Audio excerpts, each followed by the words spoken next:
Rand Paul spoke to the media about his struggling in the polls, and he came with a bucket of excuses. I had 700 kids at University of Iowa. I had 600 or 700 at Iowa State. The media has decided that they're going to call up 200 people. Many of these polls are 200 people. The margin of error is plus or minus 5. So when someone gets 5 in a poll, they could be 0 or they could be 10.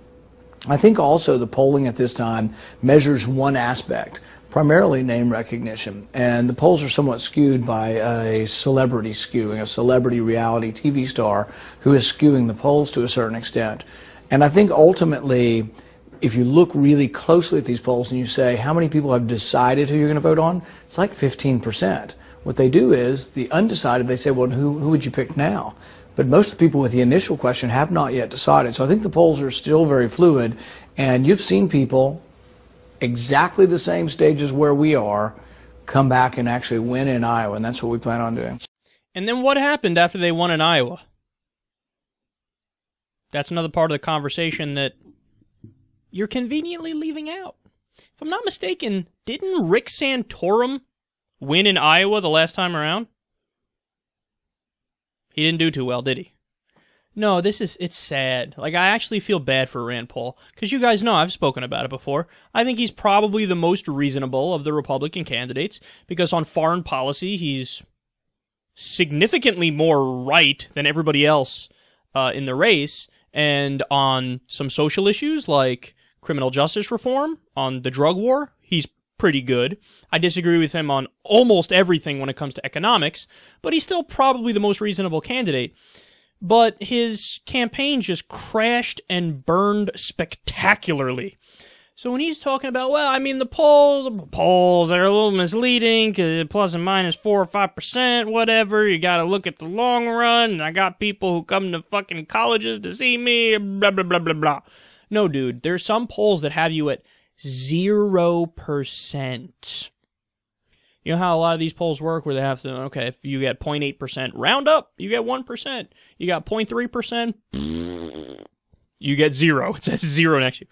Yeah, he's tied at 0% with people like, and I don't even know if these guys are at 0% still, Lindsey Graham. I think Bobby Jindal is doing better than him. George Pataki, a guy so irrelevant, he doesn't know who he is. So this is just sad to watch you do a song and a dance. It's mental gymnastics is what it is. And Rand Paul's a smart guy, and this is not, this is beneath him. You know how you answer that question? Hey, man, how are you? Yeah, not looking too good in the polls for you right now, is it? It's not, but I believe in my message. I believe I can communicate my message to the American people more effectively.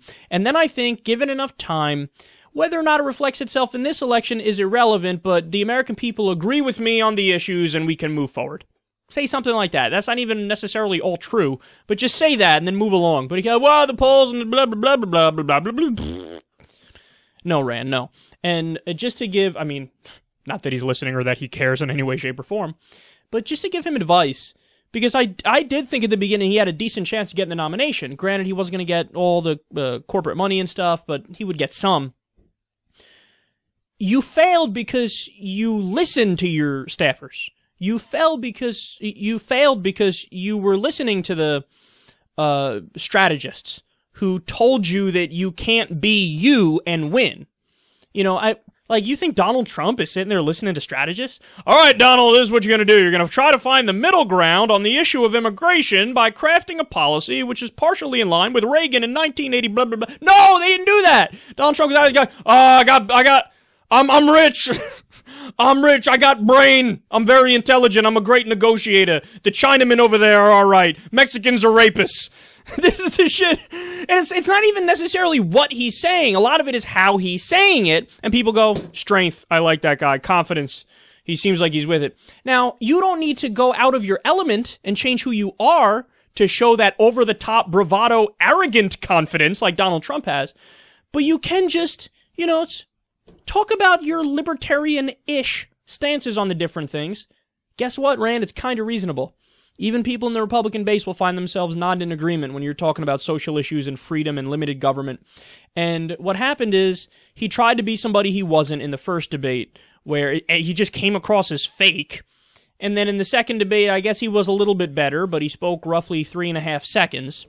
And then, he's not generating headlines. He's not staying on message. And I get it. Is maybe a little part of this what he's saying about, Donald Trump, media star, he's going to get all the attention, blah, blah, blah. Yeah, I mean, I guess perhaps that's a little bit true, but even with the media biased against you, you can do better than you're doing. I think that's the main point. I mean, the media is totally biased against Bernie Sanders. He's set up a tent inside Hillary's ass. He's right there. He's not going anywhere. And so Rand Paul, I'm polling at 0%, but the media is so against me.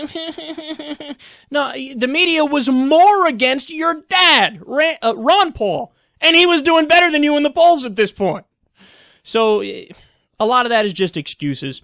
Rand, stay on message, stick to the issues, be yourself, and you'll do better. What you're doing right now is ugly.